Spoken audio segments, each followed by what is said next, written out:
Hello and welcome back to my kitchen, where it is 90% humidity. So of course we're going to be baking chocolate cookies because everybody else is doing it. So these cookies I found from a blog called hang on. A raisin and a porpoise. I couldn't remember which direction it went. So a raisin and then a porpoise, not the other way around. Yeah, but anyway, they got the recipe from somebody else. So it's one of those. Cool thing about this recipe, it is gluten-free and it uses, instead of like a standard expensive mix that you have to go out and find, it uses just buckwheat flour, which I already love, and it really works very well with chocolate, and it's gluten-free. So if you are looking for a recipe to share with some people who are unfortunate enough to not be able to eat your standard, probably fabulous chocolate chip cookies, definitely give these a try. If you don't, give these a try anyway because they are so good. Okay, so for the ingredients we have, of course, the buckwheat flour, which is kind of underneath all this stuff. Yeah, that's what it looks like. It's kind of dark. I have all the lights in my house on. I don't know, it's just dark today. But the flour is also a little bit dark itself. Come on there, yeah. And it is absolutely beautiful. I was sitting here trying to think of a way to describe this to you, and it smells like stout beer smells. It's got that like sweet, dark, malty with a hint of bitter, and it smells just wonderful, and the cookies will taste that way too. If I hadn't mixed it up, cocoa powder, some over here we had some baking powder and some salt, and then yeah, it's in there now. It's in there for good. The recipe calls for a teaspoon of espresso. And I don't have an espresso machine, but I do have a coffee grinder. So instead of attempting to make and failing espresso without an espresso machine, I decided I'm going to experiment this time, and I'm just going to add a half a teaspoon of coffee ground to espresso fineness, and we're going to see what happens. Butter, chocolate, and then the original recipe calls for light brown sugar. I don't have brown sugar, but I do have sugar and molasses, so we're going to be DIYing our own light brown sugar.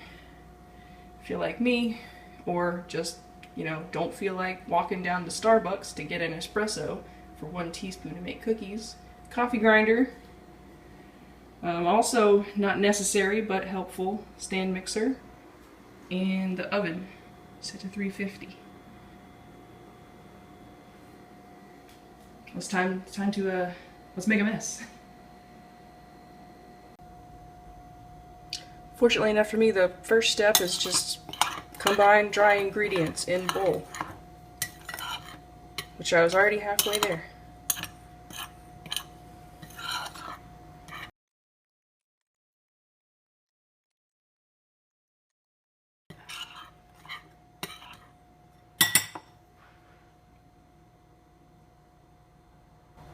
The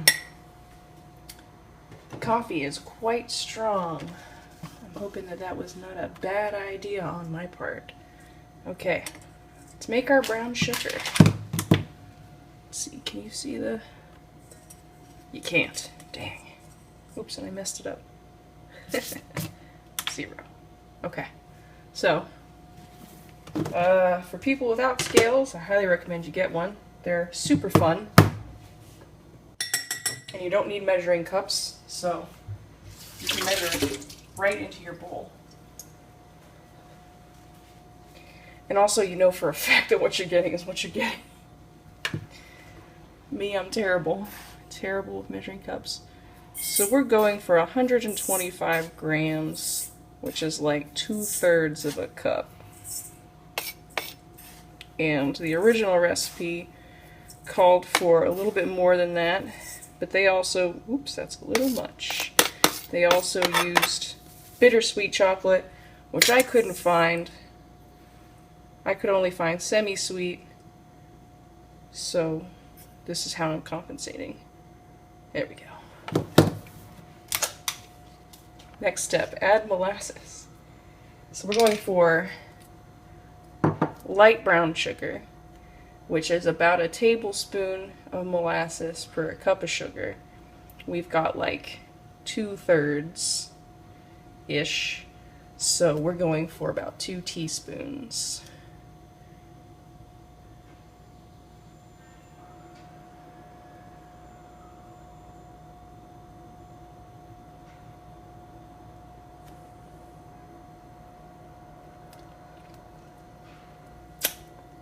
As another benefit, I don't need to use teaspoons on molasses. I can just do math. Which, I mean, you know, depending on your attitude towards math, might be a negative. Okay. Can you see? I don't know. Make sure you can. Okay.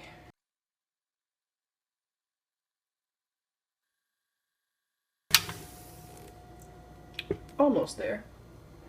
Oh, can I give it a quick mix?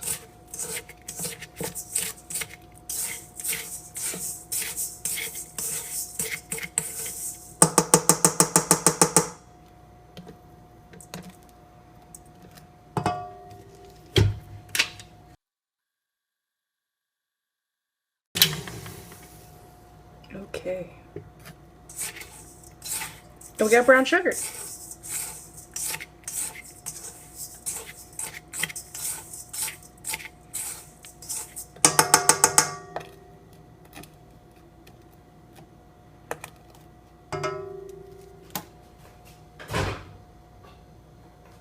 Hey!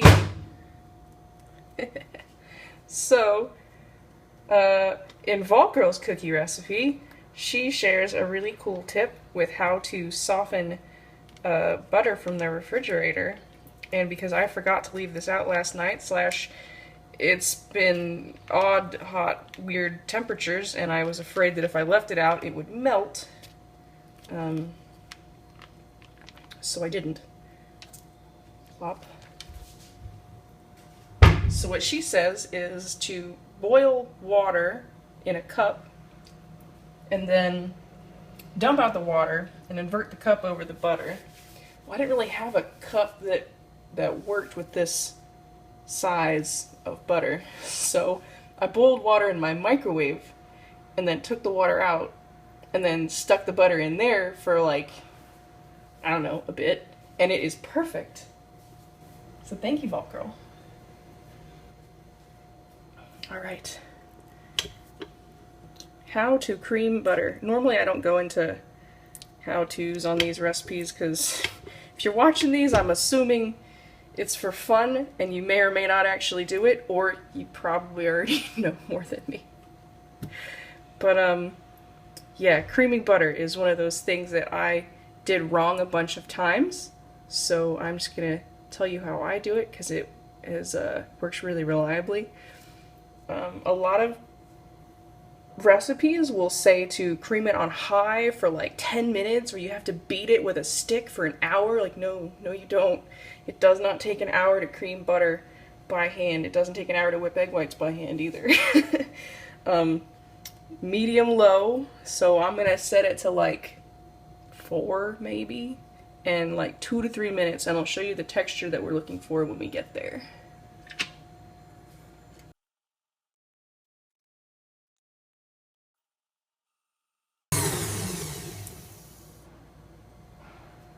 Huh. My machine just died. That's not good.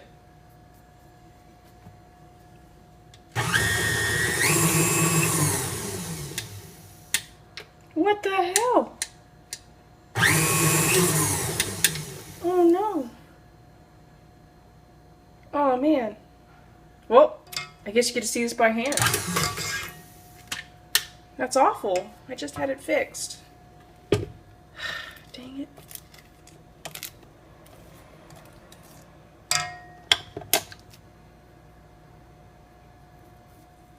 Fortunately, this doesn't take an hour. I could probably just set it on 2, but dang. Oh, well, damn. At least I have cookies. Or will have cookies at the end of this.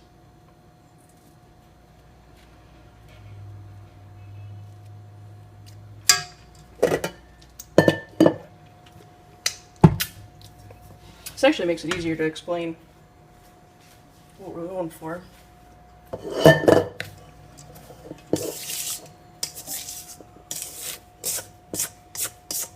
Spatula sucks. I broke my last one. So, what we're going for here with the creaming of the butter and all is not to melt sugar. And that's what a lot of the recipes that have you beat the crap out of it for an hour say. What we're looking for is whipping the butter. So the sugar's still going to be there when you're done.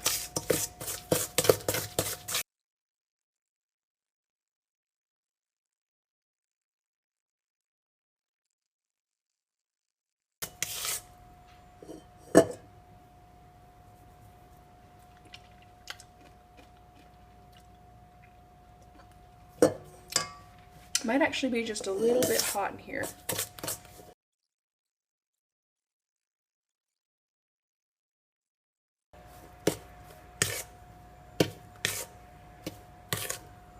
Okay, I think it's good. Oh yeah, you can see it is getting just a little bit. Come on, phone. You can do it. I don't know if you can see. I can see here though. A little bit of grease along the top. So I'm going to stick this in the refrigerator for a bit. Okay. It's been in the fridge for a little longer than it should be while I was messing around with my mixer. But I took it out and I gave it a good stir. Hopefully you can see in there. There's some little divots where air bubbles have been. So that's definitely what you want to see. So that's how to cream butter. Alright. Oh, if only I had my mixer working. So now we get to add the flour. I'm just going to throw it all in there at once. Woo.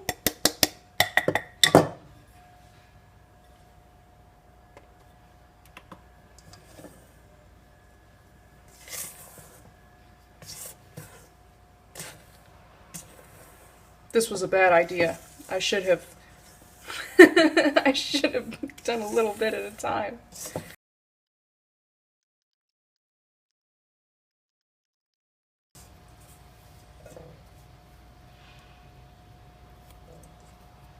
These cookies might come out a little bit more dense because I am having to do it by hand. Just because you've noticed there's no eggs in this recipe. And eggs are usually in cookie recipes. I don't really know why. I just mess up recipes, that's all. But, so any air we've got in here is from the creaming of the butter, those little air pockets. Which I hope we didn't just lose. But I did kind of manhandle it a bit, so it's fine. They'll still be chocolate cookies.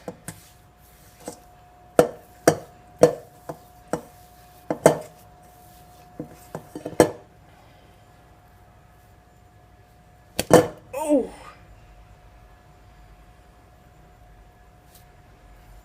I definitely miss my old spatula. This one sucks.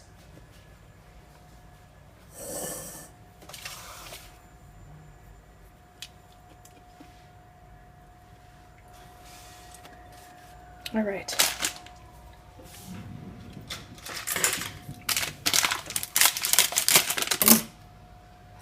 90 grams. That's what we're going for. I have no idea, unfortunately, what that is in cups because these are irregular shapes. Ooh, look, more. There we go.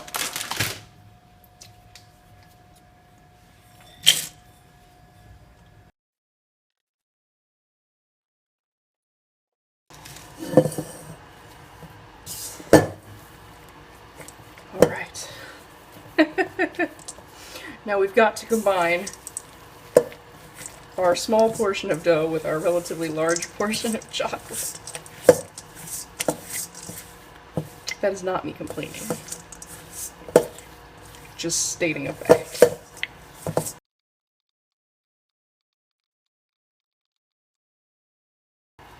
So, at this point, the original recipes had you roll them into a log and slice them.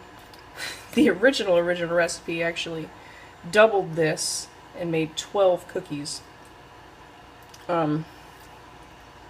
Which I'm not gonna do because I don't need to be eating that.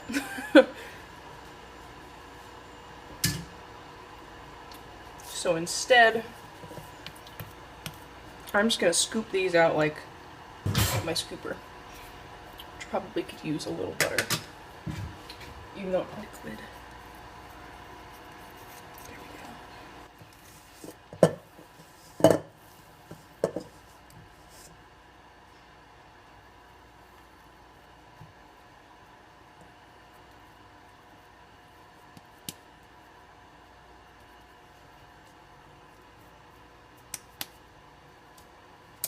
Oh goodness.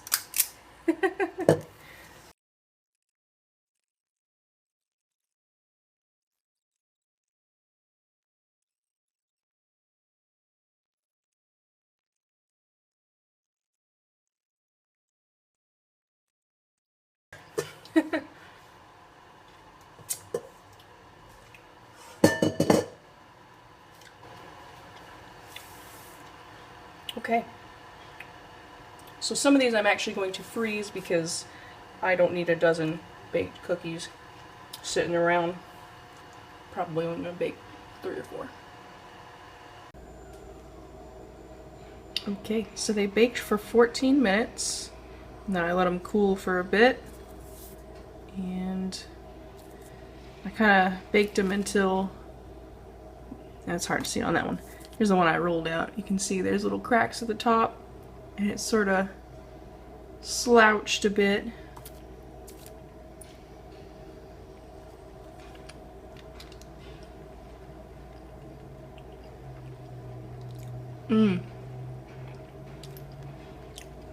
I was really afraid and was preparing ways to tell you guys that the coffee would overpower. But it didn't. Worked really well. Yep, I can taste the coffee like right at the end. But it's mostly chocolate and that lovely buckwheat flavor.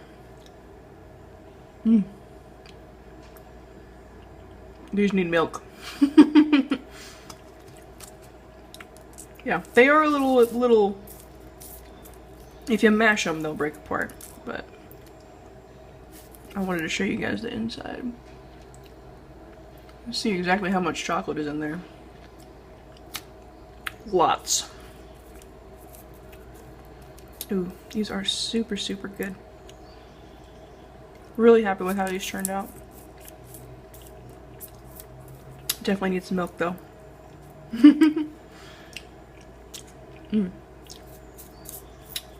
Yep. Decreasing the sugar. And just using the espresso powder worked really well. Another variation I did, well not variation, another alteration I did was the original recipe had no salt in the dough. And instead it sprinkled big chunks of rocks on top of your lovely cookie. So when you ate it, you just got a mouthful of sandy salt.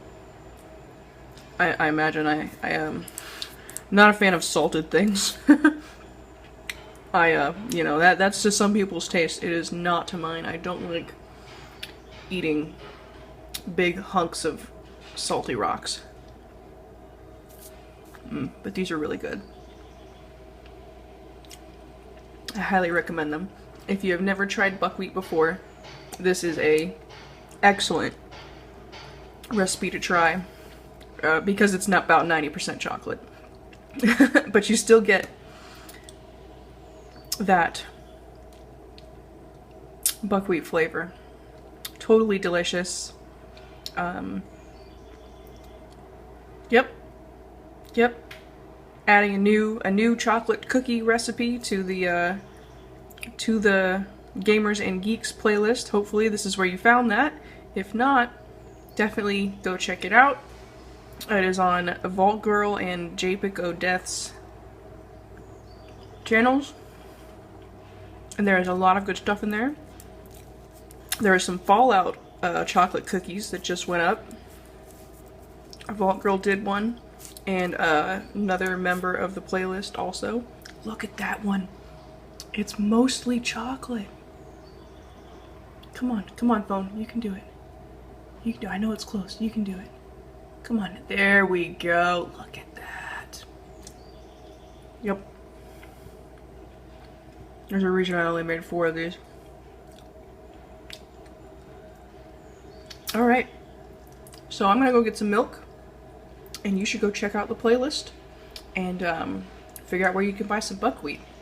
Which I will definitely be adding somewhere in this recipe. In this video. Thanks for watching. I hope to see you again. Alright, so here is a couple things to look out for if you're going to be buying gluten-free flour for people who are gluten-free. You can see there's a couple bags down here and they're sitting in flour and they're right beneath some other gluten-containing flours. So who's to say what's coating the outside of that bag? I'm not personally comfortable with that. Here's another example. This is the bulk bins, which you might see places. This one I think is at my local Fred Meyer. And there's the buckwheat flour, and then right next to it there's wheat and flour, and on top of it there's some other stuff. Again, I'm not personally comfortable buying from here. If you don't have allergies, go ahead. But if you're going to be sharing this with somebody like me, please be a little more careful. And here is a place where it's got bulk bins, but I'm actually comfortable buying from here. I bought from them before and never had a reaction. There's the buckwheat flour, and then on either side you can see there's just other gluten-free flours. It's fine. And then above it there's a little shelf to sort of stop anything from falling out. I think there's like beans or something up there. And then the wheat flour is actually all the way down here on the bottom in those big bins, so there's no chance that it's going to fall upwards and potentially contaminate the little scoops. So I'm actually going to go buy some of this. Look at that, beautiful.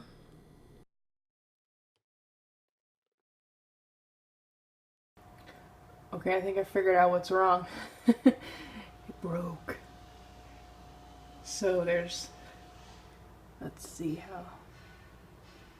Yep. You see that split down the center of that hole there?